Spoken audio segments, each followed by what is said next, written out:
রাজধানীর মানিক মিয়া এভিনিউতে কিছুক্ষণের মধ্যে শুরু হবে আলপনা উৎসব। আলপনায় বৈশাখ 1431। এ বিষয়ে আরও জানাতে মানিক মিয়া এভিনিউ থেকে যোগ দিচ্ছেন সহকর্মী আদিলুর রহমান। আদিল, আমরা সবসময় দেখি যে সারা রাত ভরে এই সংসদ ভবনের সামনের এই রাস্তাটিতে আলপনা আঁকা হয়।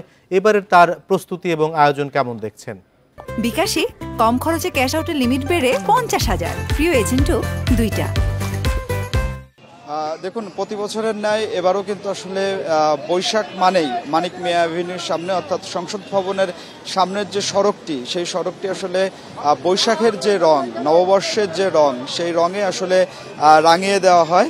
এবং এটি কিন্তু আসলে দেখা যায় যে 9টা থেকে বা 10টা থেকে শুরু হয়ে ভোর রাত পর্যন্ত কিন্তু আসলে এই যে আলপনার যে উৎসব, সেই আলপনার উৎসবটি আসলে চলতে থাকে।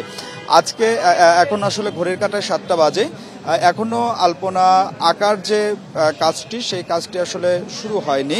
আপনাকে জানিয়ে রাখি যে এটি আসলে জাতীয় সংসদের যিনি স্পিকার শিরিন শারমিন চৌধুরী, তিনি আসলে এটি উদ্বোধন করবেন। এবং আয়োজক কমিটির পক্ষ থেকে যেটি আসলে জানানো হচ্ছে যে প্রেস রিলিজে যেটি জানানো হয়েছিল যে 8টা থেকে এটি শুরু হবে, তবে আয়োজক কমিটি ধারণা করছে যে এই আলপনার যে আঁকাটি, এই আঁকাটি শুরু হতে হতে এটি প্রায় 9টা বেজে যাবে। এবং 9টা থেকে যখন আসলে শুরু হবে তখন এটি ভোর রাত পর্যন্ত চলবে।